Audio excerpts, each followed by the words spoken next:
Welcome to Atlanta. It's Georgia versus LSU for the championship of the SEC.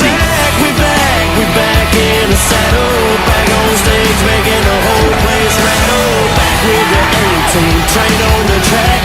Thought we were gone, but you're wrong. Now it's on. We got a man out there and got him. Touchdown!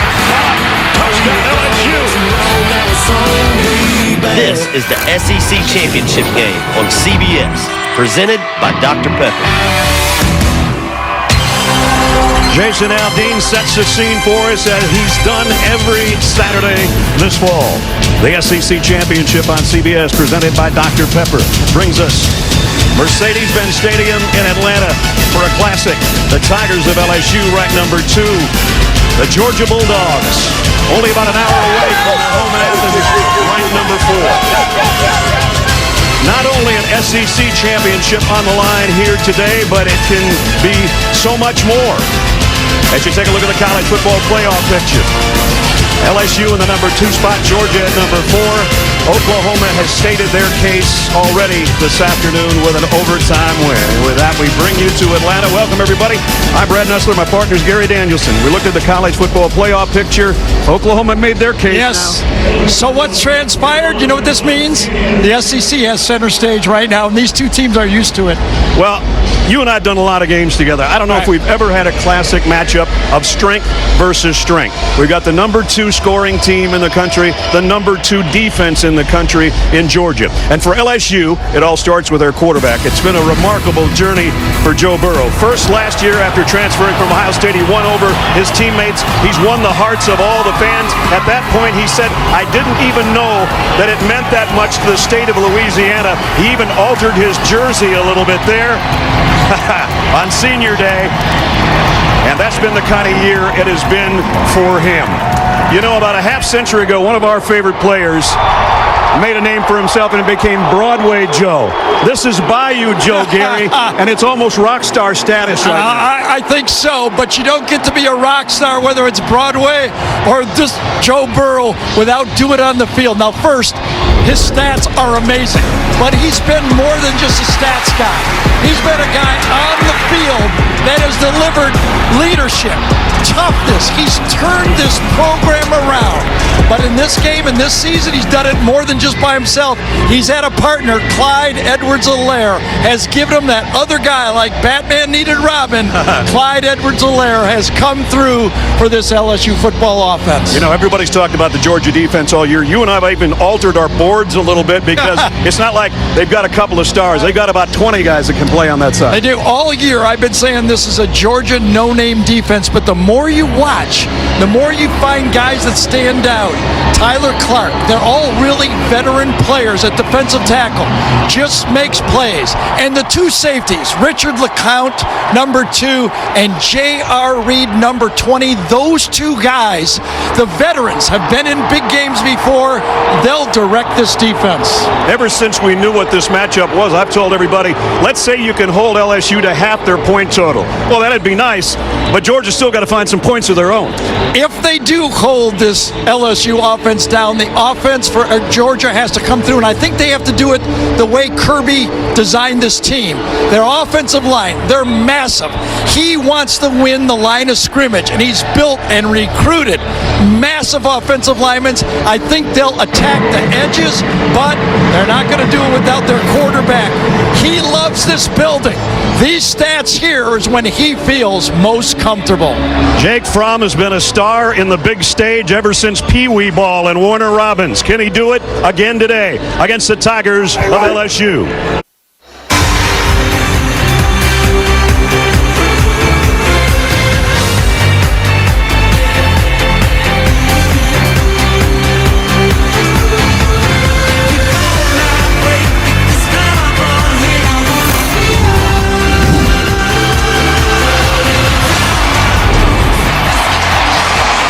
Sellout crowd inside Mercedes-Benz Stadium. Here comes the 4th-ranked team in the country, the 11-1 Georgia Bulldogs, the champions of the East, making their 8th appearance in the SEC title game. And from Baton Rouge, the second-ranked Tigers, undefeated at 12-0, making their 6th appearance and the first time in this game in 8 years.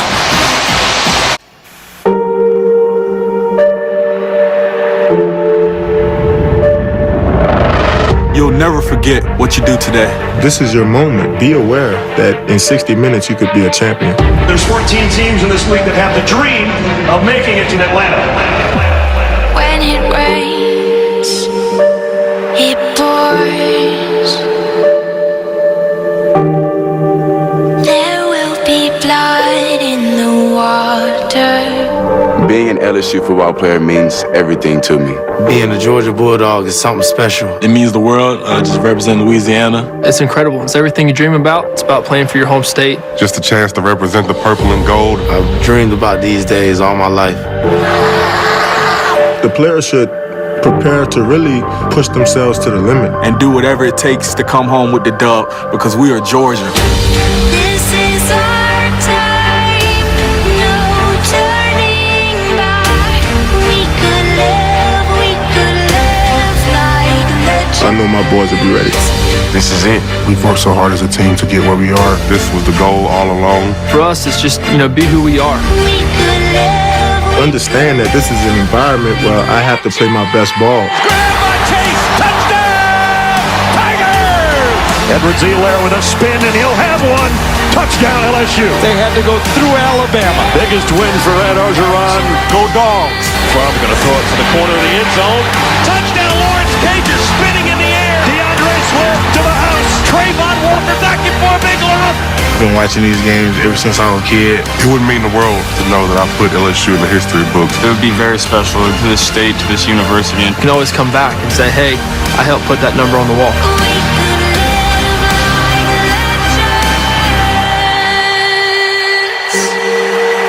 They pass hard on our shoulders, but legends never die. Who is going to put that number on the wall, as Jake Fromm put it? LSU and Georgia. Tigers won the toss and deferred. The series history, 28 SEC championship game. LSU leads the all-time series. East against West. 2 top 4 teams, but only 1 championship trophy.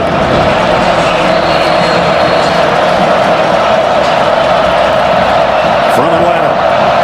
Let's play ball. And Georgia will work from the 25-yard line. So we take a look at the Dr. Pepper starting lineups. And it all starts with a guy we've been talking about all week and for the last 2 hours on the pregame show. Number 11, making his 41st straight start. That leads all of college football. Jake Fromm. And Jake's had some great moments in this building. Necessarily not wins all the time, but statistically, he's been big in this Mercedes-Benz Stadium over the last 3 trips. And he'll set his team up at the 25-yard line.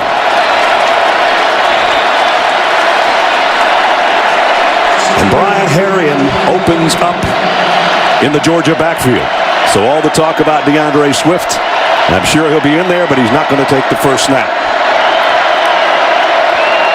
And it's Fromm to throw, and he's going to go deep. Airs it out. Man's there, and he's in and out of the hands of Tyler Simmons.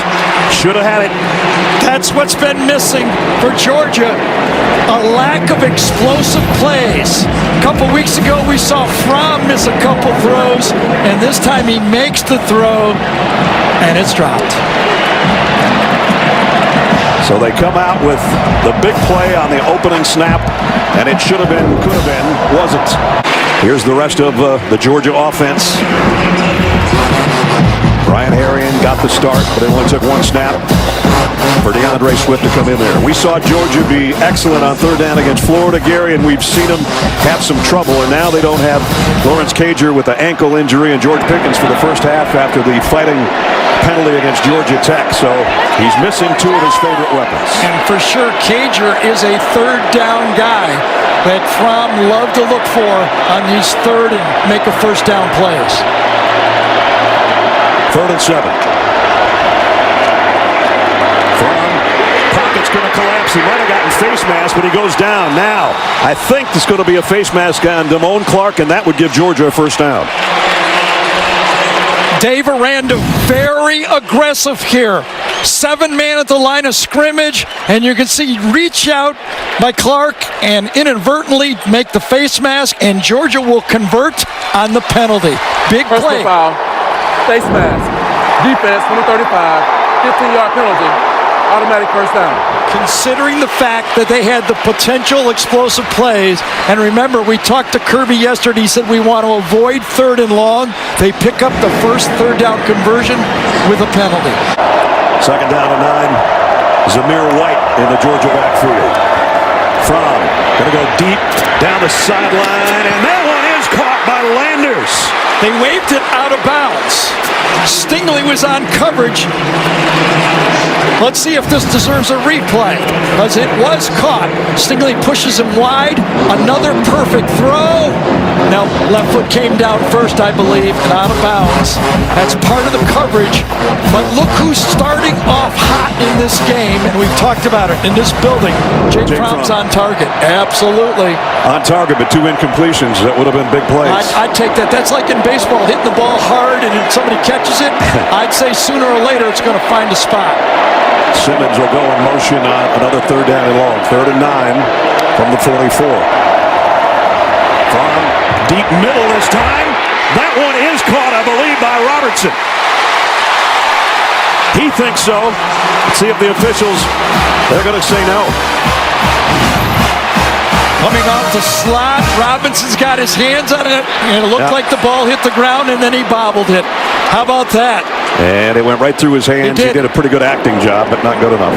That one was not a great throw by Jake Fromm. He had him 10 yards open. He underthrew it. I was going to say that one he's actually open. Yes, the other he was covered. He pulled the string on that one. He had him wide open. It happens a lot. It's like an open jump shooter in basketball. Sometimes you'd rather be covered. They'll keep it on the ground to Edwards-Helaire. He got to the edge immediately, and he got maybe a first down. Run out by Richard LeCount. Edwards-Helaire in the slot to the left as a receiver. Across the middle, it's batted in the air. Joe Burrow to Joe Burrow. And now Burrow heading to the first down marker and then some. It's going to go as a Burrow-to-Burrow 16-yard pickup. He's too good to be lucky, but on this one he was lucky. Also, he's such an aware football player. As I said, his stats are amazing, but he actually plays better than his stats, and that's even hard to say. Malik Herring got a hand on it, and then Joe Burrow got a hand on it. And they're in Georgia territory. Burrow looking for more, going deep. Man out there, tipped and incomplete, intended for Jamar Chase. And Eric Stokes was with him stride for stride. And that's the matchup of the day for Georgia. How do they take Jamar Chase away? They're going to match up a healthy Eric Stokes all over the field. Actually, Jamar misjudged this football, and he's great at going up and catching those balls at the highest point.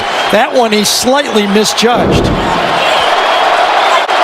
On the right side is Burrow looking to throw. Deep down the middle, and he got it complete. Harris Marshall for the first down. Boy, that's tough to do against Joe Burrow. Just a 3-man rush against a guy. Watch, if you look at it, just 3 guys coming in here. A spy player, but he was not a rusher. And a wide open throw. You got a guy that completes 78% of his passes, step into a throw, bad news. 23-yard pickup. Here's that run-stuffing defense, though. And it was Tyler Clark that changed the line of scrimmage again. He's the guy. Play clock down to 3. Just got it away. Burrow, plenty of time. Scanning the field. Pointing. Wow. Now he's going to go deep. And caught. Jamar Chase for the touchdown. You cannot rush 3 guys against Joe Burrow. I would say he had 6 or 7 seconds to throw that ball. As good as Eric Stokes is, you're not going to cover these receivers for that long. That strategy is going to have to change. 45th passing touchdown, a new SEC record. He was tied with 44. Didn't take long to break that here in Atlanta. So just 6 minutes into the game, LSU covers 75 yards in 8 plays. Brad, we all played flag football, right? 1 Mississippi, 2 Mississippi. I think this got to at least 7 or 8 Mississippi before he threw the ball. Maybe Louisiana's, I don't know, but it's a touchdown to Jamar Chase. His 18th of the year, Joe Burrow's 45th of the year. The watch party in Joe Burrow's hometown, they're digging it right now. Tigers 7-0. Two being Derek Stingley and Christian Fulton. Empty backfield for Jake Fromm, who throws out in the flat. DeAndre Swift. Did he get a first down? He's very close. I think they gave it to him. Another well-designed play by offensive coordinator James Coley. He's had 3 potential big plays, but here's another great matchup that he's maneuvered, getting Swift on the safety, for this time Jacoby Stevens. There's James. So DeAndre Swift with a catch out of the backfield, and Kirby Smart told us yesterday the backs are going to have to be a big part of the passing game. That's 22nd catch of the year for DeAndre, and good for a first down. At the 35.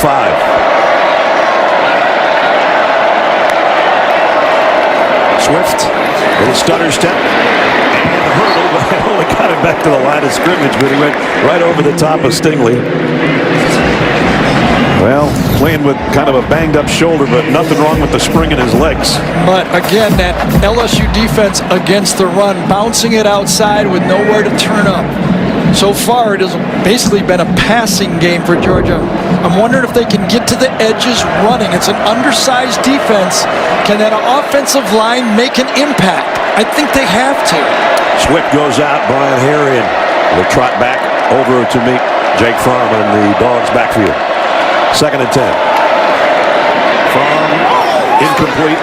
Too far in front, out of bounds. Kearis Jackson was the intended receiver. A big difference for Jake Fromm when he's got Lawrence Cager out there and without him. And he's about a 70% passer with Cager and Pickens, and he's been below 50% the last 3 or 4 weeks when those guys aren't out there. And he didn't play at all against Texas A&M or Kentucky, and he only partially against South Carolina and Auburn. And that South Carolina game, not having him really cost his football team their probably embarrassing loss of the season. Fromm only 2 out of 6 to start. 3rd down and 10 for Georgia. Here comes the blitz. Georgia picks it up pretty well. Fromm throws just over. It missed him. Blaylock's hands. They go all out blitz here. You know it's man-to-man coverage. He had him wide open just against a great team like LSU. Look how open and overthrow Dominic Blaylock.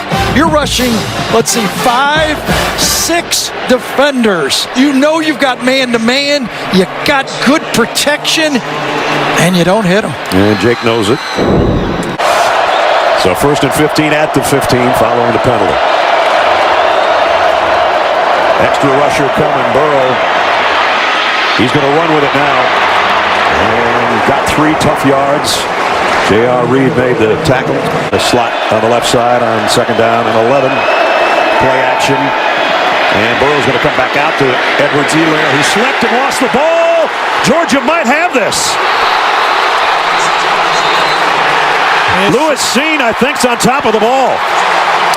Well, yesterday we asked Kirby Smart, how are you going to stop Edwards-Helaire? And he said, watch, you'll see. And the changeup has been Lewis Seen, number 16. He's basically running a spy on number 22. Ball is caught, slip, was he down? That's the question before the ball comes out. You can see he covered it, caused it and covered it, but they're was his wrist down. Spying number 22. Was he down? A fumble recovered by the defense. The previous plays on the further review. He is anxiously waiting on this call from James Carter. After review, the runner's elbow was down prior to the fumble. It will be 3rd down from the 14-yard line, LSU. So it goes back to the Tigers, and a sigh of relief from their fans and from Clyde Edwards-Helaire. His forearm, as Gene said, his forearm goes down. I thought it might be his left wrist, but the back of his left wrist goes down, called the forearm. Burrow with all those receivers up to the left. That's where he's going with the ball. Got it out complete to Justin Jefferson. Jefferson will be run down after a short gain by J.R. Reed. Brad, we talked about that Kirby made junk, that three-man rush. He brought 5. And then after you see the ball gets out of his hands, watch 5 come. Well, watch how fast this Georgia defense runs. Fastest defense in the league this year. Dominique Blaylock back to field Zach Rosenberg's punt. They got close. They knock him down. There's no flag. And Blaylock hands it off to the official with Georgia in good field position. That was only the 18th 3-and-out of the season for LSU. Can you believe that? I know, and it was Lewis Seen again, number 16, who got in there close. Tyler Simmons was there on the left side. Watch it. 16 and 87 came close. Georgia with good field position, trailing by 7 when we return.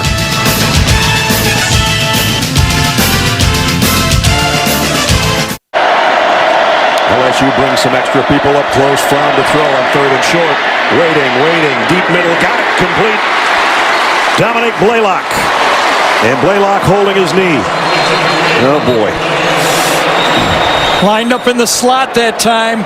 When Jake Fromm went to the outside, he got open. But after he caught it, you can see that knee twinged on him. He throws off the coverage, gets it, and then lands. Oh, boy. I don't think I've seen Kirby Smart come out on a field as fast as he just did. Yep. You're up in midair, your whole body comes down at the same time and transfers right to that joint. Yep. Receiver down, Dominique Blaylock. We'll check on him when we come back.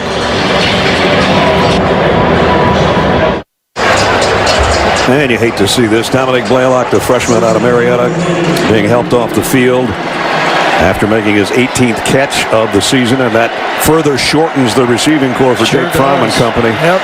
Cager already down. Pickens with the suspension. It was a first down for Georgia. So back to the ground to White. And he only got about a yard. If you're wondering why George Pickens is not in the first half of this game, they've had some issues with him. First of all, he didn't start the first half of that Georgia Tech game because of rules of team violations. And then he got into this skirmish with Trey Swilling, and out he goes. And so he's out for the first half of this SEC championship game, and they could sorely use him right now. 3 minutes remaining in the first quarter. He'll be back for quarter number 3.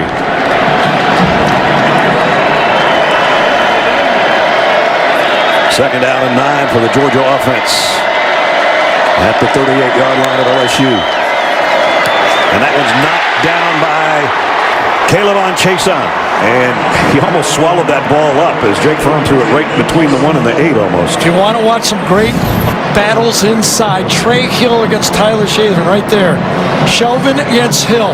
These two guys are monsters. They've been fighting every play. This time was a quick screen, so it really wasn't one-on-one, but Chason goes up and swats it back. Was intended or was going to be for Demetrius Robertson. And one thing Coach O said is we cannot lose the line of scrimmage. Georgia picked up its last third down situation. There's a draw play to Harry, and that's not going to cut it. They got it to the 35. This will be from 52. A semifinalist, I should say a finalist for the Groza Award, is the top kicker in the country. Let's see if he can score 3 for Georgia here from long range. Rodrigo Blankenship. And the whistle blow before the kick. Everybody just sort of stopped. The kick is wide left. No good. I think LSU was playing defense safe. They were not going to allow any trick play, and we've seen Kirby. He loves to come and steal a possession with his special teams. Well kicked, but it just kept turning, and obviously wide. Well, that's Georgia has to hang their hat on stopping this running game as we watch. Actually, one of the important players, Blaylock's the punt return guy. That's right, exactly. And Dominique, whose daddy played for the Hawks here in the NBA, Mookie Blaylock. So So a sad ending to his day for sure. 2nd and 8. They got a hit on Burrow, but not before he got it to Edwards-Helaire. Good enough for a first down. I just get the feeling like on half of the pass plays, he looks for Helaire at first. Now, this was a hot. He read that blitz all the way, and he stayed ahead of it, and just Monty Rice comes in and goes, you can hit me if you want, but I'll take a first down. First down it is at the 48-yard line. Now the play fake to Edwards-Helaire and going deep left sideline. Coverage is a caught, yes. Terrace Marshall. Or did he drop it? Well, he double caught it if he caught it. Ball was underthrown. Yeah, he caught it twice. Badly, right off his chest, but good enough to grab it and keep it. The one thing Georgia did not want to do is fall a couple of scores behind this group. Edwards-Helaire, they're going to drag him down for a loss of 1. Tay Crowder just kept spreading it out there and got help from his friends. I'll tell you, Tay Crowder and Monty Rice, they are two athletic inside linebackers. Tay Crowder started his career at Georgia as a running back, and he has moved into the linebacker spot and has that speed.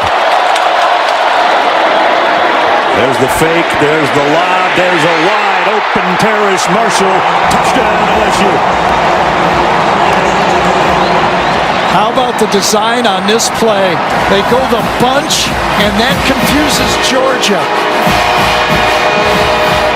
A short, tight bunch. He's right here. He comes inside and back out, and Joe says, oh yeah, this is real easy.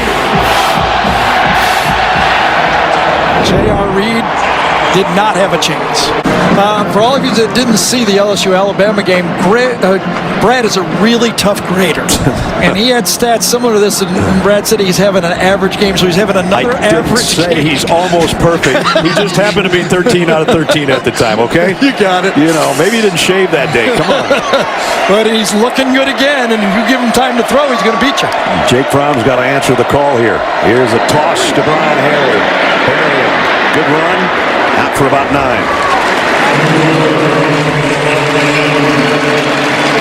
So again, limited duty so far for DeAndre Swift. And that brings the first quarter to a close.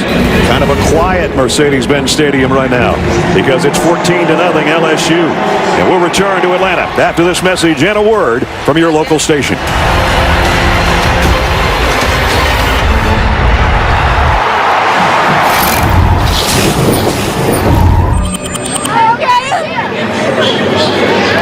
Had the leg, he just missed it, but you're right. After that, then you got to deal with a short field and a powerful offense. And it's still 3rd down and short. This time, number 3 gets it. Didn't get much, but he got enough to move the chains. And LSU has their 2nd defensive line in the game. No starters. They're already going through their first rotation in the defensive line. So Georgia started early by trying to throw deep on a couple of occasions, a couple of them that maybe could have been big plays, should have been caught, that type of thing. Now they are hesitant here about who's going to be in the backfield. DeAndre Swift comes in, but he just immediately goes to a wide receiver spot. One correction, Tyler Shelvin, 72, is in at nose tackle, and he is a difference maker. Now Swift will join Fromm. Actually, he's going to just dump it off to him. DeAndre Swift trying to get to the edge. Spins inside, got good yardage out to the 44-yard line. That'll go as a completion from Fromm to Swift. Well, I'll tell you, DeAndre Swift, when we saw that game against Texas A&M, he was basically the offense that day. The only dependable player. You could see his skills on that run. Fromm throws, got it complete to Simmons for a first down into LSU territory. At the 41. Well, you got bump and run, and you got to attack bump and run, and this time Simmons beats him at the line of scrimmage. Stingley forces a good throw, and Jake Fromm puts it right there, and Simmons catches this one. Georgia going tempo here a little bit. At least they got up to the line of scrimmage rapidly at the 41 of LSU. And LSU has substituted their first team defensive line back in the game.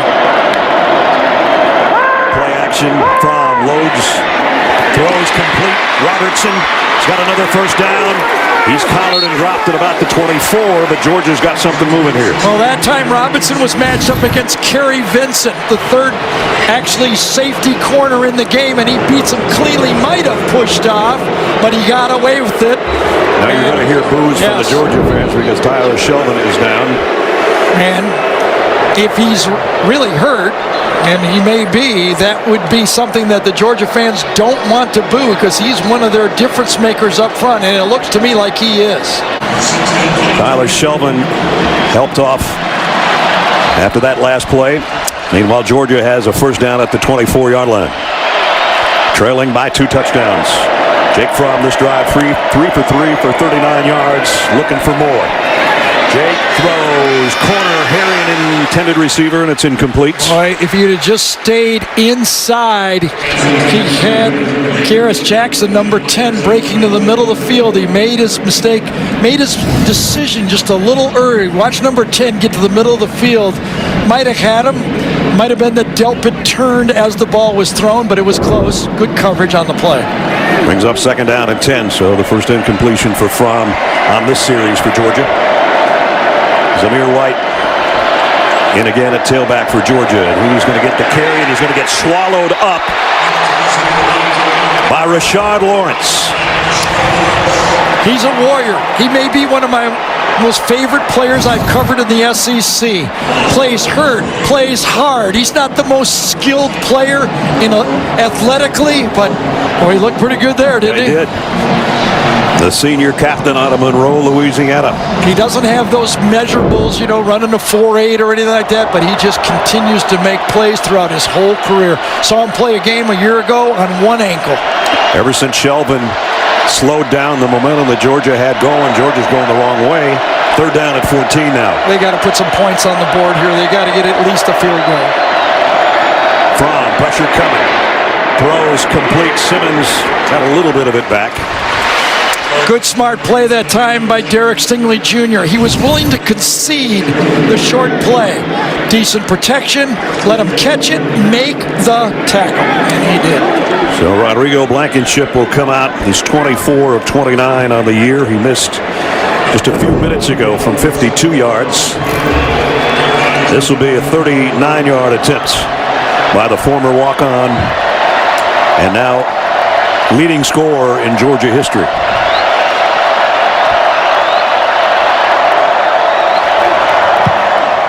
And he's got 3 more to that record. Georgia gets on the board with just under 11 and a half to go in the first half. LSU 14, Georgia 3 here in Atlanta.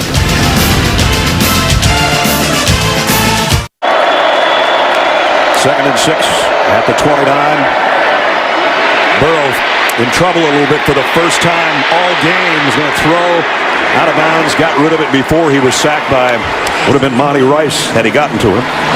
Malik Herring was also coming around the corner. Braley on third down and 6. Fans are trying to help the Georgia defense here a little bit. How many will they bring? 3. Only 3. Burrow has loved that 3-man rush, and he's going long. Out there, off the hands of Terrace Marshall. Yes, touchdown. Mark Webb was there, but the ball was right in his hands. Well, now both teams have dropped a big pass, and this one was huge for Georgia, because if he catches it, the score is going to be 21-3. One-on-one, middle of the screen, out of position. That's the easiest catch you'll have right there, right in the face mask, and he kind of gets his hands going backward on that one, and a clean drop. The second 3 and out for LSU today on Rosenberg's punt. Fair catch taken and captured back there by Tyler Simmons, who's in there with Blaylock not being able to go as the punt returner for That was an interesting 3 and out. Georgia gets credit for a 3 and out, but it was almost a touchdown. It sure was. If Joe knows it, that would have been his 3rd. As it is, 14-3.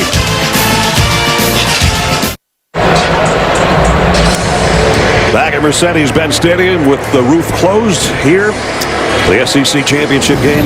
Here's a look at Terrace Marshall, what would have been his 2nd touchdown of the day, I can guarantee you. Yep, went right off his left, the kind of index finger, or maybe ring finger would be more accurate. He goes to the bench. He goes over to Joe Burrow and says, man, that was my fault. And I think Joe is saying, I got you. We'll get you next time. And how big was that? Finally, a break going Georgia's way. Yeah. Because that one might have been death right there, 21-3. And look what's happening to this Georgia wide receiver group. They're having to play Landers. They're having to play Zamir White and Cook. to cover up for the injuries at wide receiver. 3rd down and 5. And suspensions. Simmons in motion. Again. Pressure coming from behind. Got it to Harrion out in the flat. 1st down for Brian Harrion. Might have gotten face mask, but he's still standing. Well designed. Give this one offensive coordinator James Coley. Zamir White back in for Georgia. 2 tight end set. Joe Burrow looks on. Jake Fromm under center. Hasn't been there that often so far in the first half. Play action. Look out. Down he goes. It's Delpit with a sack. Well, one of the most creative defensive coordinators in college football is the defensive coordinator for LSU, Dave Aranda. And this time, Delpit times it perfectly. No one there. And when Jake Fromm turns around, it's a sack. And Aranda just earned part of that. What does he get, $2 million a year? Yeah, somewhere in there. Not a lot of sacks given up by Georgia, but that one was a 9-yard bullet by Delpit. And only 9 sacks all year, but that one, and Jake Fromm on the turf. He has been Mr. Durable as his 3 years as a starter. And boy, you talk about a huge blow to Georgia's chances. If one of the things you do have to do as a quarterback, if you feel a twinge or you get hurt, you see his right ankle got bent from behind, you cannot come out. I was a backup quarterback. You've got to give me some throws on the sideline. So watch, he gets his ankle rolled up. He starts to limp. You can't limp off. You got to give the backup quarterback 6-8 throws and some snaps just to get used to the situation. And that backup quarterback would be Stetson Bennett, who has not seen a lot of work. And again, that was just ugly all the way around unless you're Grant Delpit and an LSU fan. And there's Jake trying to walk it off. Left ankle.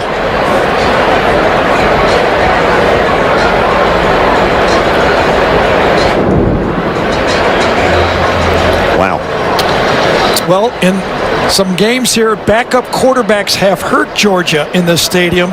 Could a backup quarterback save them this time for Georgia? Well, Stetson Bennett, he's in his 2nd stint at Georgia. Started off here as a freshman, then went to Jones County Community College in Mississippi.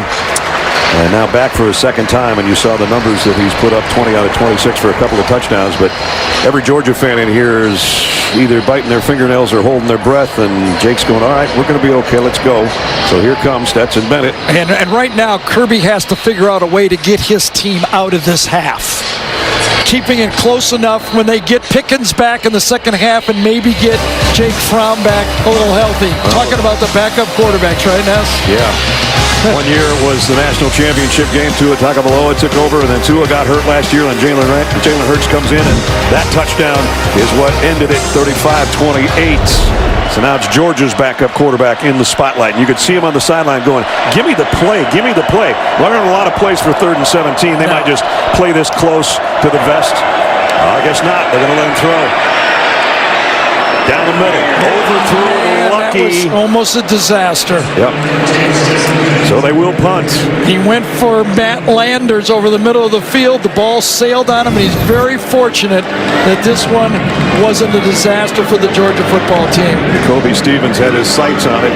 Tries to throw to number 5. He's got him open. Just doesn't get it to him.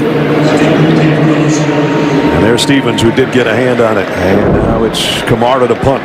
Early. LSU trying to go tempo, and they got tangled up with a couple of people. Here's a wide open Justin Jefferson down the sideline. LeCount will bring him out of bounds, but not before he gets a 1st down. And Georgia's going to try to substitute again. They better be careful. Let's check into Jamie again. Jake Fromm has emerged from the medical tent. That left ankle is heavily taped, but he just greeted all of the offensive linemen and gave them all an "I'm okay, guys." All right, so it looks like Jake will come back in. Boy, look at him use that clock. He knows exactly how much time he has. And now he will sneak it. Waited till the very end to come up under center and got the 1st down. Interesting. He tried to draw him off sides and get a cheap 1st down. I think all along it was going to be a quarterback sneak. Got a little push from behind. I don't even think he needed the push. At the 44. Jefferson in motion will set up. the left slot. Under 4 minutes to play in a half. Here comes pressure on Burrow. He got away from it somehow, and now he's running. This is what he does best. All the way to the 30-yard line. Monty Rice had him nailed with the blitz inside, and that to me is the difference in Joe Burrow and the comparisons to like Tom Brady. Tom Brady doesn't have that. I'll tell you, that is an athletic play, and one of the reasons why he's so special. Now he's going right back to the air, and he's going for all of it, and he in and out of the hands of Jamar Chase. Perfect job by the safety that time coming across. Richard LeCount was able to get enough pressure on the play to help DJ Daniel. He's got a chance. He's getting tugged from behind. You see the grab? Remember what Kirby told Jamie, get our hands on him, and it worked on that play. Burrow's going to run with it all the way. He's really close, but he didn't get it. It's 4th and 1. And now does Ed Orgeron have a decision to make or not? He ran the field goal team on. So the decision's already been made. Trying to make it 17-3. Interesting call there. They ran the quarterback draw, and Georgia was ready for it. Cade York is a true freshman, but he's been good. 18 out of 21 on the year. Last year's game, Cole Tracy hit 5 field goals to extend the lead against Georgia. York had 5 against Texas A&M last week. Can he hit this one from 41? That is up and good. Cade York tacks on 3 more for number 2 LSU, leading Georgia now 17-3. 2nd down and 10. Charlie Warner, the tight end, is that a group of 3 on the left side. The throws across the middle there. It's Tyler Simmons. He ran out of bounds, but he got a 1st down. Clavon Chase on that time dropped too deep. He covered grass and not players. Watch him come back and run right by Simmons. You know, you can't cover grass. When you're in zone, you got to look for somebody.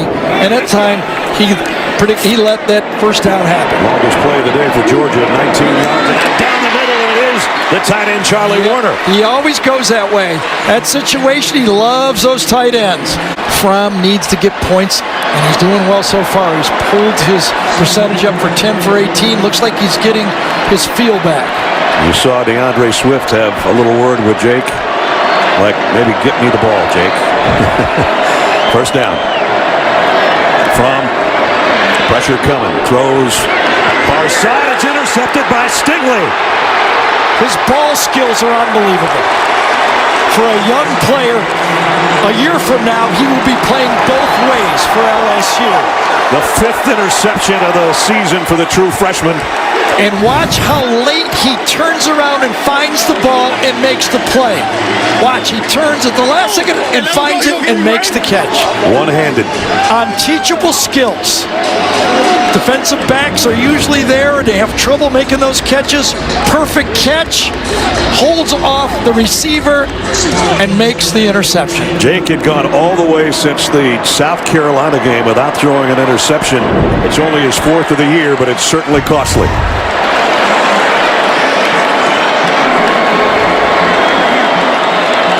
How aggressive will LSU be here?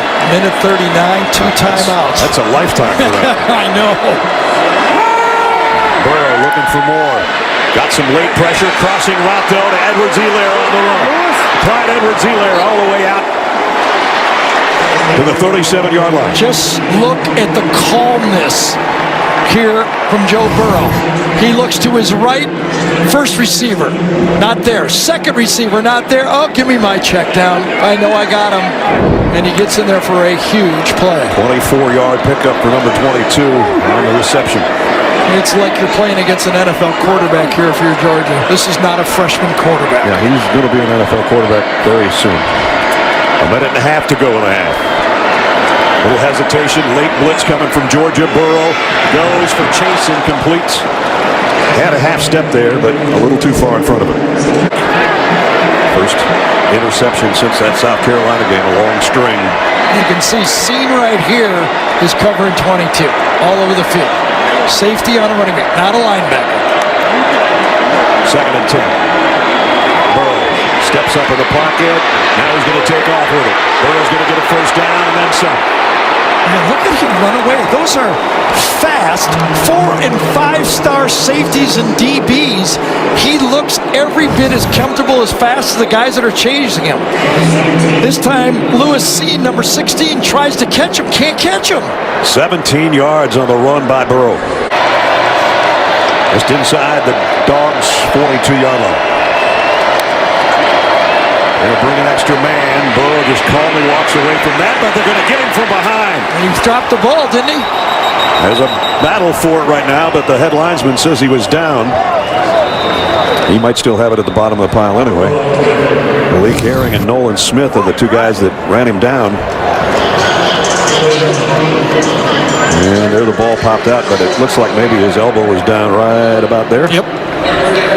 Nolan Smith, another one of those true freshmen to come in on their fourth. Look at him with his left hand grabbing for that ball because he didn't know if it was a fumble or not. He's just blindly looking for it. But Nolan Smith, number 4, is going to be a future star rush guy. He comes in their 3rd down package. Burrow calmly throws to Chase on the slant, and he's still running to the 30-yard line. And that's why the timeouts are used wisely, because a first down stops the clock. Plenty of time.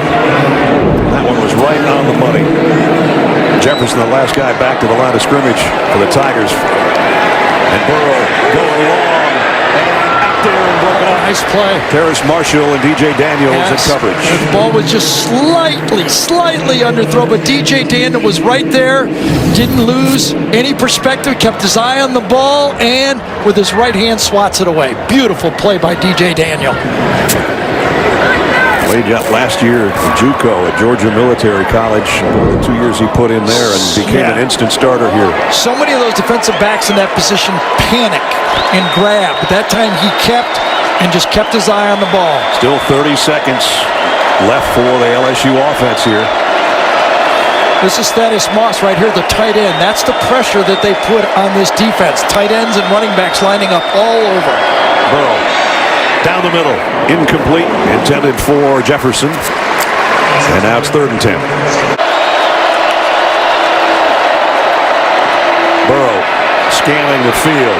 Again, as all day. Throws late, knocked down. Nice job defensively by the Georgia secondary. Nakobe Dean, another true freshman. I think number 17 is matched up against Edwards-Helaire. Another one of those great athletes coming on the field, recruited by Kirby, and he stays with him the whole way. 3 really good defensive plays by this Georgia defense to keep them in the game. Nakobe Dean, the true freshman in high school. He was the Butkus Award winner as the best high school linebacker last year. Just made a big stop. Yeah, athletic ability right there. Cade York will try a 48-yard field goal. And it's going to be wide left. Georgia got a much-needed stop there. So both kickers have missed from long range. And I think getting to the second half, that Georgia locker room is going to feel good about themselves. Holding LSU, they've got a lot of yards, but only 17 points. And the Georgia fans react behind that goalpost. 255 yards, but only 17 points. The name of the game is points, not yards. So maybe Georgia will take a shot here. Brown's going to throw it. Quick slant behind his intended receiver, Robertson. Yeah, I don't quite understand why Dave Aranda likes to do that. He actually gave a late touchdown to Alabama to kind of keep that game closer than it appeared at that. And here you are with 11 seconds to go, and you're playing press coverage. I know there's 2 safeties back there, but you really want somebody to gut you up the middle the way Blankenship can kick field goals? I'd back off and make the ball caught underneath me. They have now. That's what they're going to do now. Yes.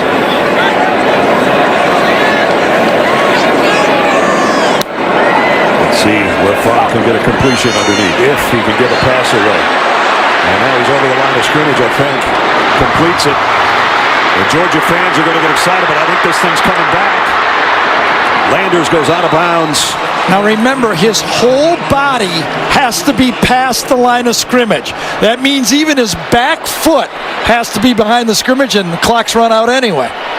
Maybe. We've seen this before, though. Right? Don't give me another second this week, okay? Let's see. Yes, if the blue line is correct, and we assume it is, he was clearly across the line. His whole body is across that line. Unfortunately for Jake, he doesn't get to see that blue line. Only you do at home. Illegal forward pass. Offense, number 11. That penalty includes a loss of down by Rude. The half is over. Jake looks up at the giant halo video boards to make sure he was over the line, and he'll trot into the locker room, trailing by 2 touchdowns, courtesy of Joe Burrow and company. 17-3. Number 2 leading number 4 at halftime. Jamie's with Kirby Smart. Coach, you have injuries piling up and your quarterback is hobbled. Where do you find the spark offensively? Well, we got to get some guys in the open space. Got to find a way to get some of those guys the ball. You know, Dom's down, Kieras is down. Got a couple other guys banged up. But these kids are fighters. They'll come out and fight. Thanks, Coach. Yep. 17 points in the half. They haven't given up more than 20 all year long for an entire game, and that was their only loss to South Carolina. End of the half, LSU 17, Georgia 3. We'll be back with the Dr. Pepper tuition giveaway after this message from your local station. Burrow, plenty of time. Now he's going to go deep. Caught! Jamar Chase for the touchdown. There's the lob. There's a wide open Terrace Marshall. Touchdown LSU.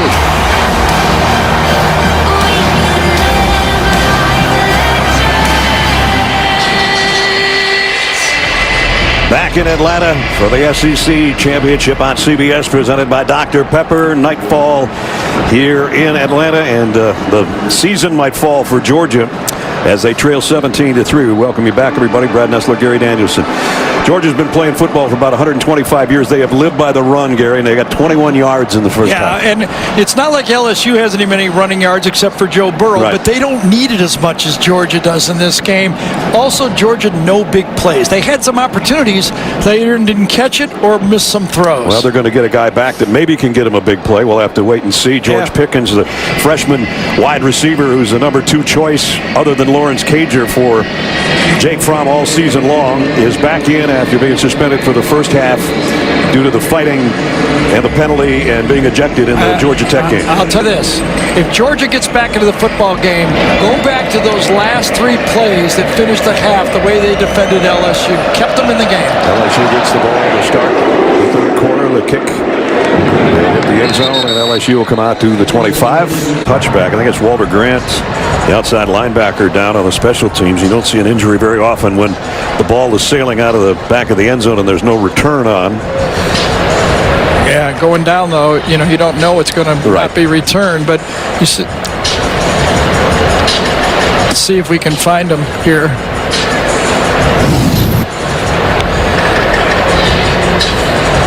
Oh, God, boy. it's almost a blind shot, to tell you the truth. You have to be within 10 and 2 o'clock. And I think it was Tony Carter, 44, that got the hit on him. And it really was from the side. And I wonder if this will be reviewed as a helmet-to-helmet hit, if there's a closer picture of it.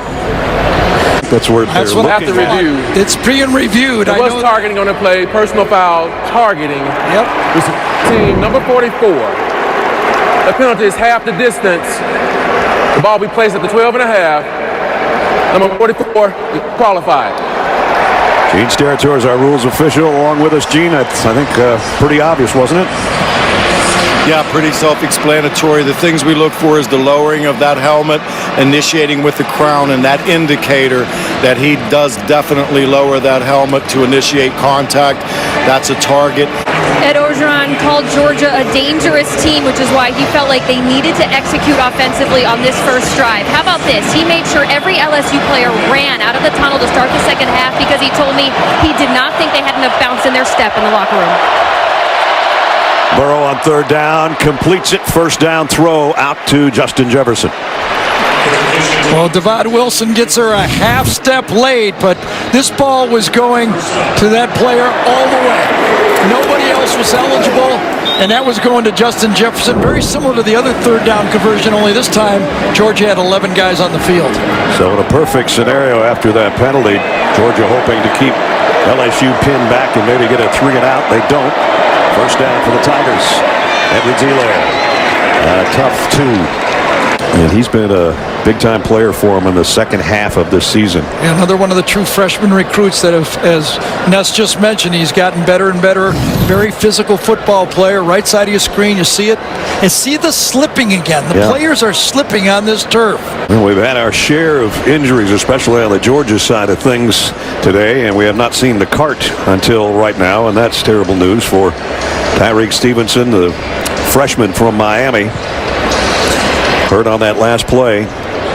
We've already seen Dominic Blaylock, one of the big offensive weapons for Georgia, go down and came out of the locker room on crutches with a brace on his left knee. Jake Fromm was injured earlier, retaped his ankle and came back. So a lot of walking wounded and not so much walking right now. And I really didn't even notice until the report that Jamie had that Kyrus Jackson, when Kirby was talking to Jamie, that Kyrus Jackson's also out on that and hasn't played much. So, boy, it has been quite a day for Georgia. And I looked again like it was slip, and he hyperextended his knee there. Obviously in a lot of pain. Yep. Georgia hasn't trailed by this much all year. Joe Burrow just calmly looking for more. Maybe not so calm now, trying to run away, and again he does. And uses the legs to get a first down. The leading rusher in the game is the quarterback for the Tigers. Well, I'll tell you, leading rusher in the game, and you said it right, and he's been their rushing attack. Gets pressure, but he's going to run away from Wyatt. No way he can get there, and he gets to the corner, and that's been the game. This Georgia defensive rush, defense against the running game, has still worked. It's been number 9. This time he throws to his safety valve. Edwards-Helaire, first guy missed.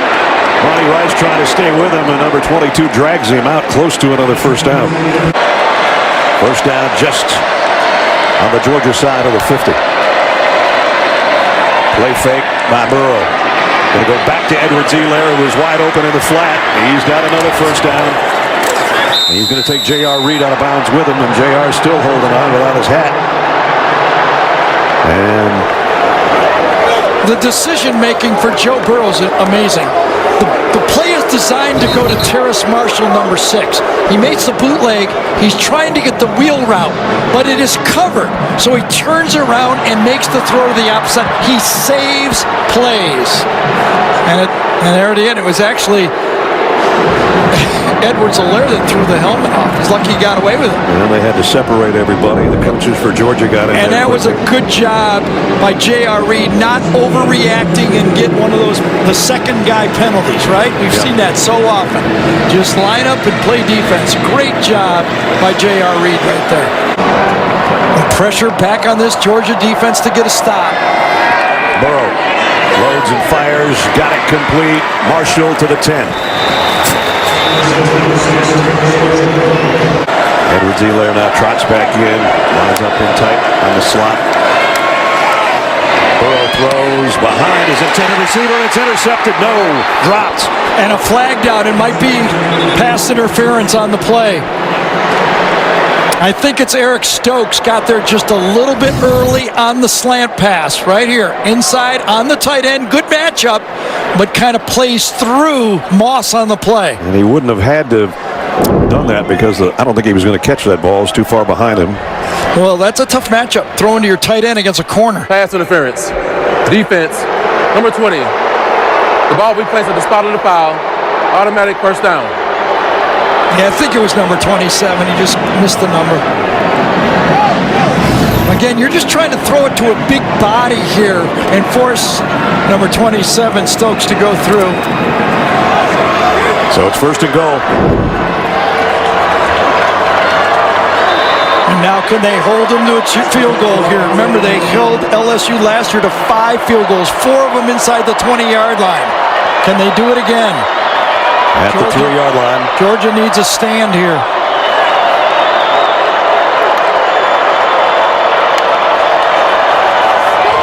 Burrow lofts it too far.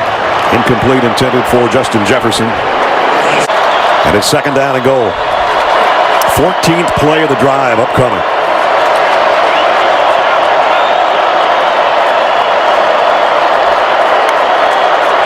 Georgia trying to bring some heat on Burrow. They finally got to him. Yep, the stand, a huge stand by this Georgia team. And look how fast Georgia substitutes. They get their substituted defense out there in an instant. Inside, boy. Jordan Davis that time. Yeah, he can collapse a pocket a little bit. Can he? 6'6", 330-pounder, and he is a star in the making, just a sophomore. Discipline of Georgia switching their substituted defense, knowing that it could be fast. First sack of the day of Joe Burrow. And Burrow all by his lonesome now on 3rd and goal from the 10. They got the tight end on wide on one side and the running back wide on the top. The receivers are inside. Burrow flushed a little bit to the right again, throws on the run and low and incomplete, intended for Edwards-Helaire. I'll tell you, the last 2 stops by this Georgia defense at the end of the half and right here has kept it a ball game.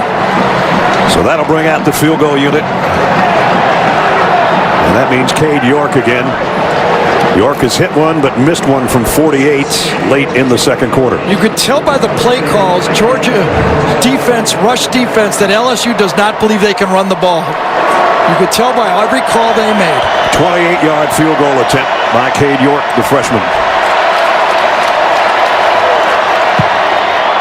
And this one's up and good.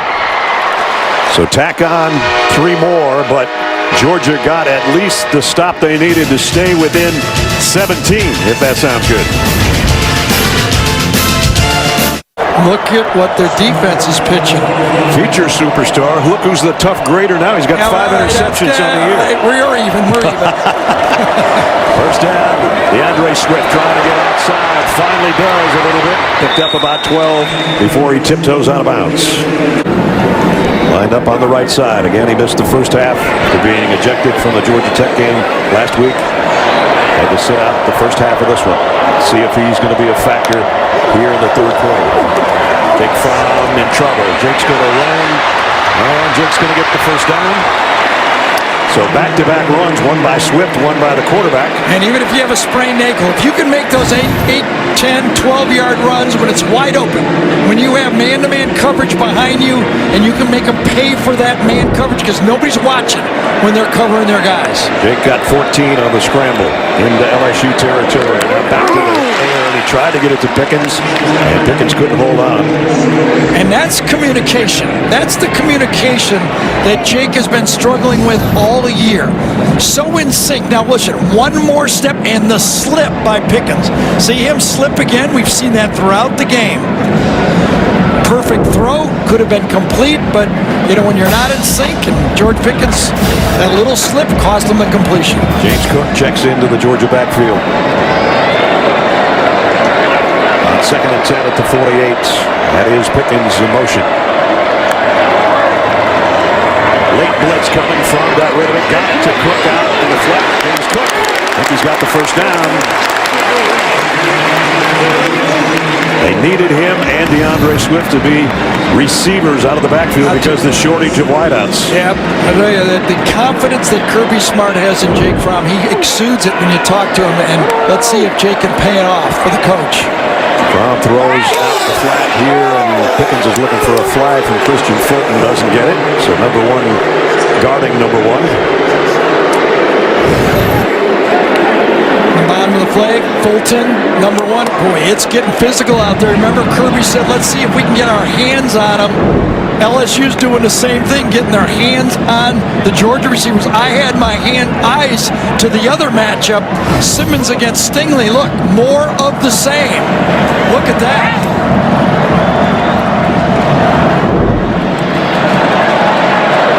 The defenders and the receivers are understand they can be physical in this game. They're letting them play on the wideouts. Second down at the 37 of LSU. From throws the out, got it complete out to Matt Landers. Well, it came out right at the end, I think.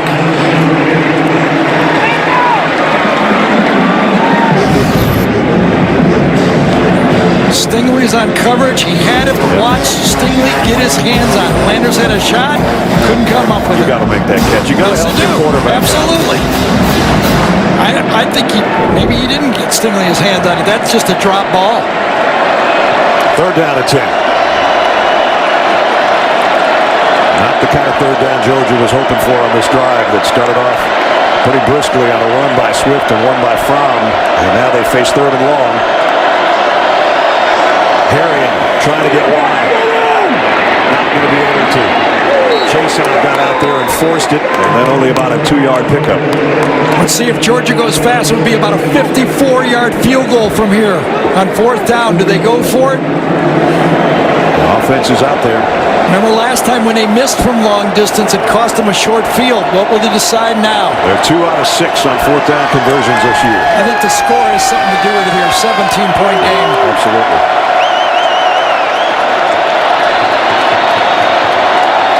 Warner, the tight end in there. That's Robertson in motion with Pickens out to that side. 4th and 8 for Jake Fromm. Needs to make a play. Fires, completes it to Pickens. Pickens inside the 20, and he's got a 1st down. Georgia finally in the red zone. Well, it started out with great pass protection. Allowed Pickens to work inside and make the play against Cardell Flott, number 25. Now Georgia goes with some tempo here at the 17-yard line. Fromm waiting too long. They got him by the ankle. Isaiah Wilson had the block, but not enough of the block. And Caleb Chason, number 18, is able to dive out and grab the ankle. Right here's the matchup to the bottom. Nice spin move. And he crawls for the sack at the end of the play. What great effort. Caleb on his 5th sack of the year with that one, and it forces Georgia into being behind the chains again. 2nd down and 17. Look at this formation.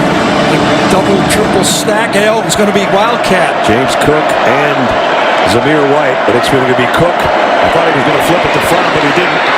Takes it himself to the 20, inside the 20 to the 19. I wonder if we're going to see that later, because it surely did seem like he was in a position to do that. Fromm comes behind. It was like, is he going to get it? No. 3 LSU defenders played safe on the play, though, and stayed with Fromm. So now 3rd down and 12. Just inside the LSU 20. And do you call plays thinking about 4-down territory here, or do you think one good shot and make it a 14-point game? It'd have to be really close for me. Otherwise, I'm kicking the field goal. Blitz coming. Fromm throws up in the air. Again, Landers can't hold it. Contested very strongly. Stingley and then Delpit comes over later. 2 great players. Landers is open, gets inside. Perfect throw. Great job by Derek Stingley. Sure was. Come on, that's hard. It's hard to play man-to-man all over the field. Don't know where he's going, and he was right there on the play. So Rodrigo Blankenship, who's 1 for 2 today, will try a 37-yarder here. The one thing Georgia didn't want to do today is settle for field goals. They need all of them get. They just missed one there. That one was missed, very similar to the South Carolina miss in overtime that cost him. Guy that's been so good for so long and the leading scorer in Georgia history, and he's having a tough day here. Yeah, and last year, even though he rushed for those yards, he really had 89 yards of rushing in the game, but he had sacks for 23.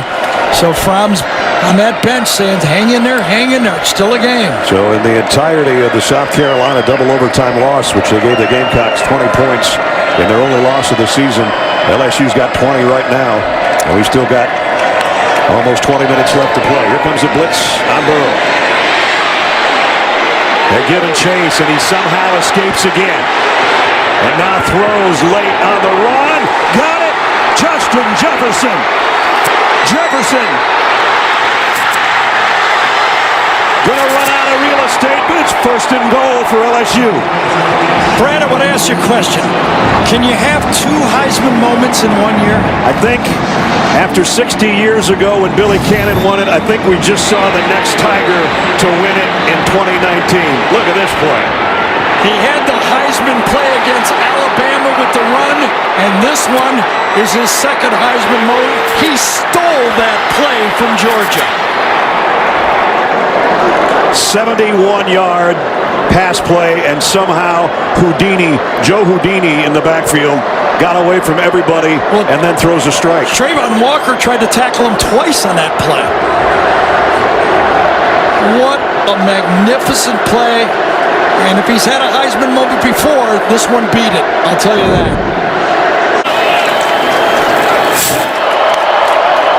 Third down. Quick slant. There it is. Gary called it. Touchdown. Terrace Marshall. Well, I thought they might go to the corner, but they got an easier throw. They went slots on the slant.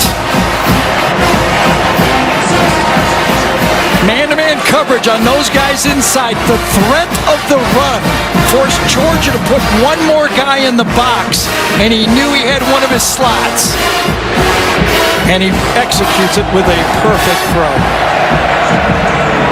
That was a good timeout. And the Coach O knew how important those extra 4 points here were in this part of the game, and he took a timeout to ensure they had the right play on. Another drive that took less than 2 minutes, but covered most of the field. 71 of it was on this magical play by Joe Burrow, who hooked up with Justin Jefferson for 71 yards to get it down to the 10. And then on a 4-yard slant, Terrace Marshall, LSU 27-3.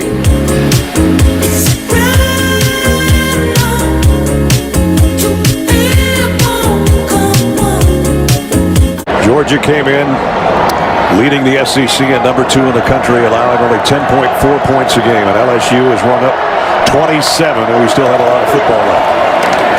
And that is intercepted by Stingley. His quickness is incredible. His hands are incredible. He baited that throw. Second pick of the day for the freshman. I'm going to say Brad's right again. He's not a future superstar. He's a superstar. A year ago, Coach Orgeron said, we've got a special player coming in.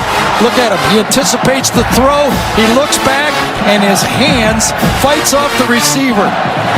Squatting on the play, gambling on the play like all the good corners do. They have such faith in themselves that they want to make that big play. They squat.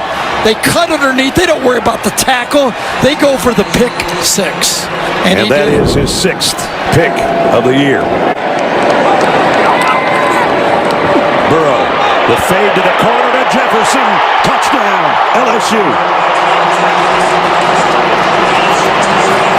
Man-to-man coverage all over the field. Pick your side, pick your matchup, and you got it.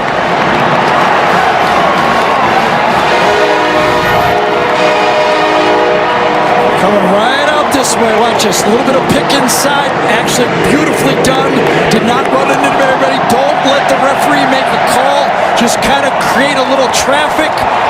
And the Georgia player bumps into his own player. So Jefferson in the end zone again for the 14th time this year. Throws over everybody's head. Flag down on Jacoby Stevens. Yep. And holding. Defense, number 24. 10-yard penalty. Automatic first down. And if you're LSU, you have to just hang and keep the intensity and finish this game off. The number 1 seed's important. Big front pressure from the backside. He's hit by Caleb Chason, and the ball is out, but it's going to be an incomplete pass. Chason lines up on the left side sometimes, on the right side other times. This time he's to the top of the screen. Before we saw him coming from Fromm's right side. This time he comes from the left side, and what a play. That time he beat Andrew Thomas. Who's an All-American left tackle.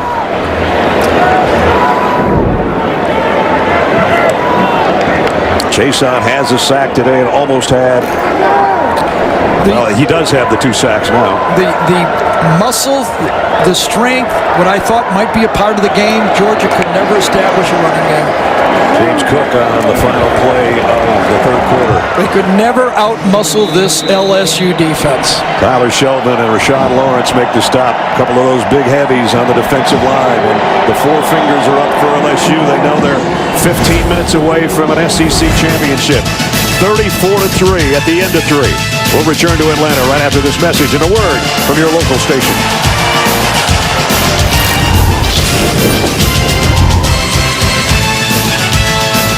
Georgia offense has finally caught up with them, hasn't it? I mean, they finally fought a quarterback that could stress their defense, and their lack of plays on offense has finally caught up with this team.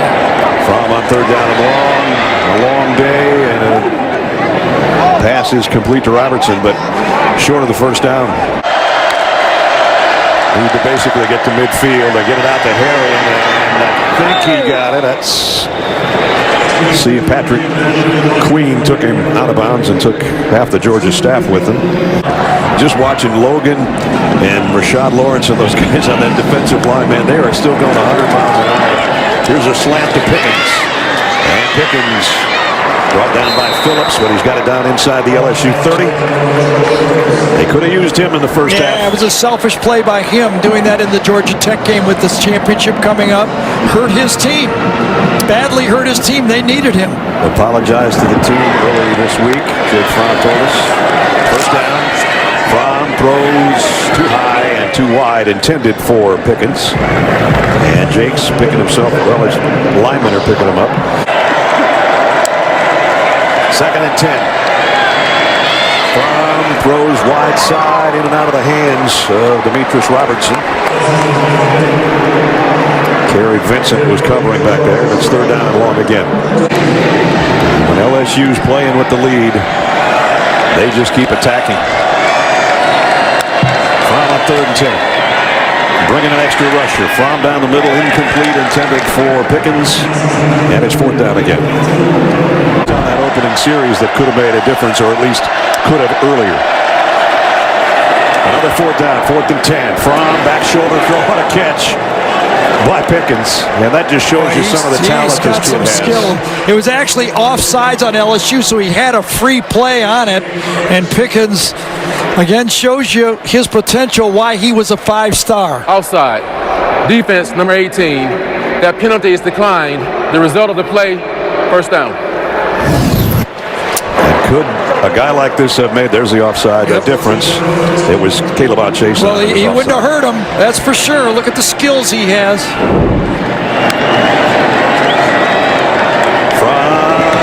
Got it out to Robertson. Ran out of territory over there around the 5-yard line. 2nd down at 2. They can get a 1st down at the 3. Here comes everybody after Fromm, and it's going to pay off, or isn't it? He got away and he throws late, incomplete, but he did avoid a sack, and now there's a flag in the end zone. Well, I'll tell you, if without a pass rush, George Pickens had an easy touchdown. They crossed the inside receivers, and Pickens goes untouched, wide open across the play. Oh, it's a pick. Pass interference. Sure. Yes. Defense, number 7. Wow. The foul occurred in the end zone by rule. The ball will be placed at the 2-yard line. So it was Grant. Automatic 1st down. Brent Delpit on Eli Wolf, the tight end. What a collision right there. Pickens wide open, but the pass rush, and Delpit gets the foul. So 1st and goal at the 2. Georgia in search of its first touchdown of the day. Brian Harrion with Fromm, high snap. Fromm throws quickly and completes it to Pickens for the touchdown.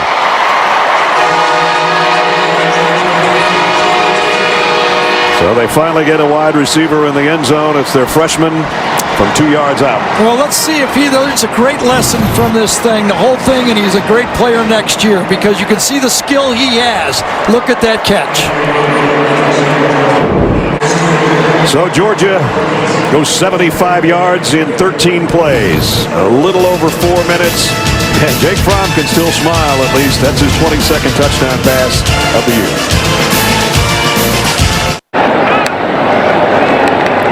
And it's Burrow on a late pitch, a little option look this time. Edwards-Helaire, and he's still going. So now it's somebody other than the quarterback who's going to be the leading rusher maybe when it's over. So here's how this option is. The option is, how long do I wait before I pitch it? Because I'm not running it right here. That's the option. Do I keep it a little bit, pitch it? Clyde Edwards-Helaire with a 20-yard game just became the game's leading rusher over his quarterback with that one. And we're under 10 minutes. And back in Georgia territory at the 34-yard line.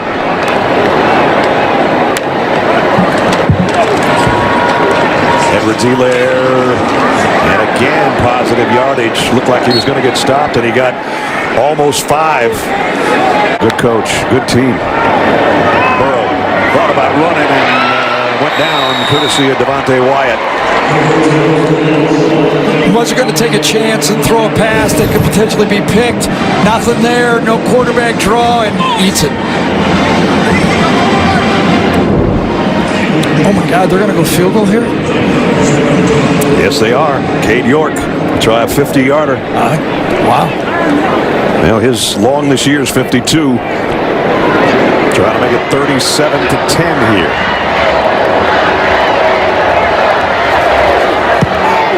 Kick on the way. Got in there somehow. Edo knows what he's doing.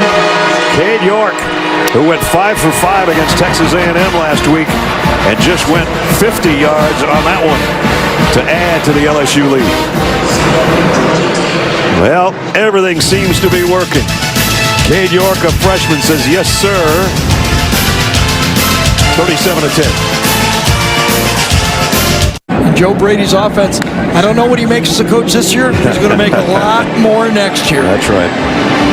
As Orgeron has said, there's been a plan in place to keep him in his place at the LSU offensive staff, and he said it's been that way for a couple weeks or a couple months. And second down and 10 for Fromm and company. Inside handoff to Cook, and Cook, positive run.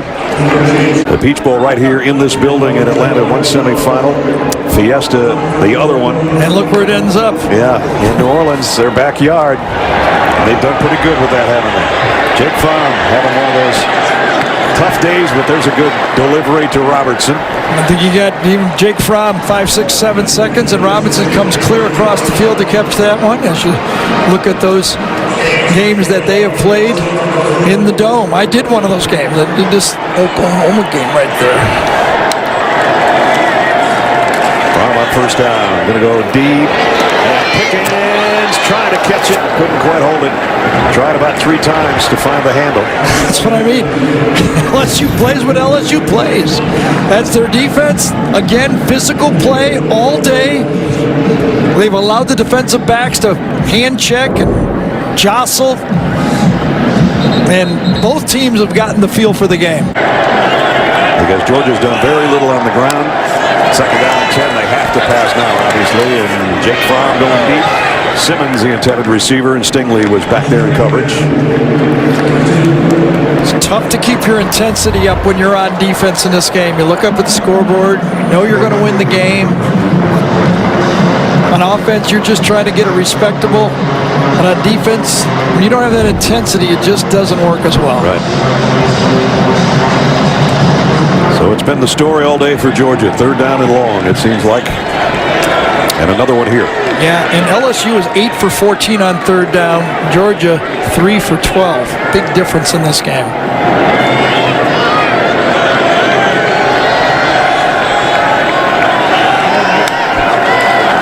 And they're still blitzing Fromm. And down he goes. It paid off. Patrick Queen with a sack. He was originally blocked pretty well on this play, but he just kept going. His intensity comes right from the middle. Watch him right there. Gets blocked pretty good. Trey Hill gets him. Keeps going, gets him again, and then spins back to make the sack.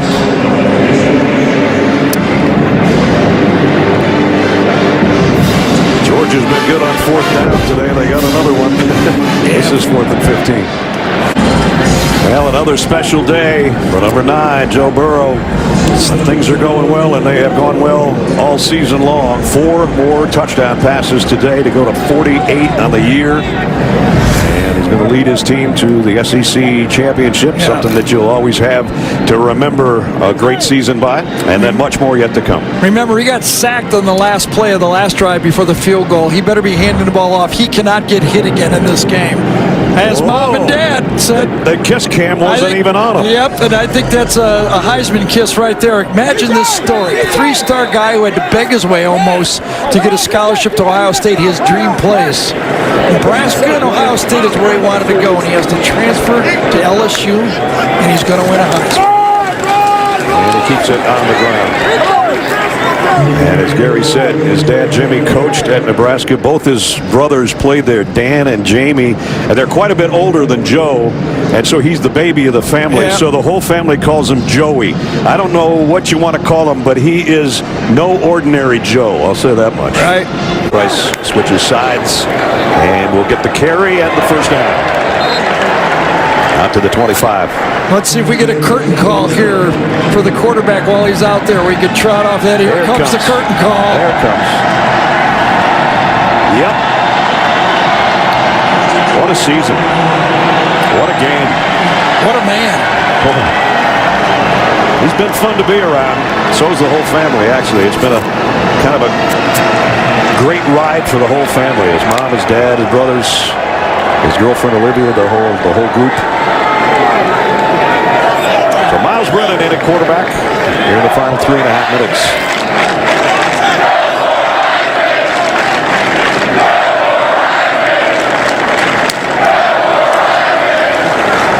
On the ground, Chris Curry. And Curry getting a little action here late in the game. Georgia's going to fall to 3-5 in SEC championship games. And they'll fall to 1-3 against LSU in those contests. LSU's got a better team, right? They do. Top to bottom, better team. And LSU is going to go to 5-1 in SEC conference championship games as Miles Brennan will do the honors with the victory kneel. And that will do it. West over East, and LSU is 13-0. Geron. How about that? 13-0. Coach O. Heck of a performance to win the SEC champions, the Tigers of LSU here in 2019. And the Heisman Trophy will go to that man, I predict, and it won't even be close.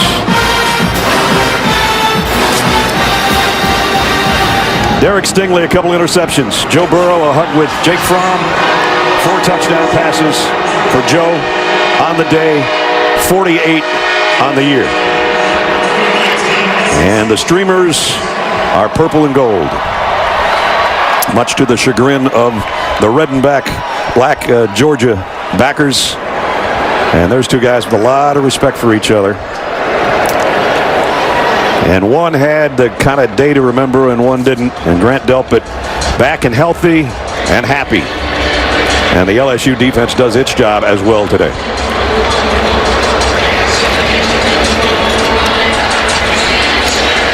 Well, Gary kind of gave it away. Is that right? It's time for the play of the game presented by Jersey Mike's Sub. You get a free sub, my friend.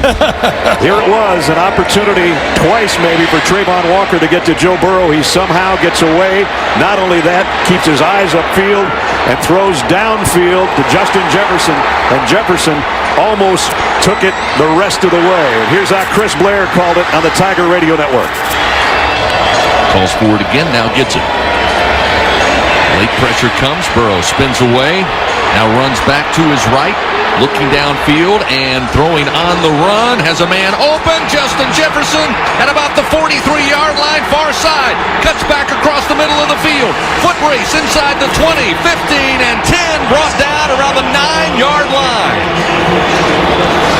And there it was, another magical moment. And as Gary said, can you have 2 Heisman moments in one season? We've witnessed both of them. Let's go down to Jamie.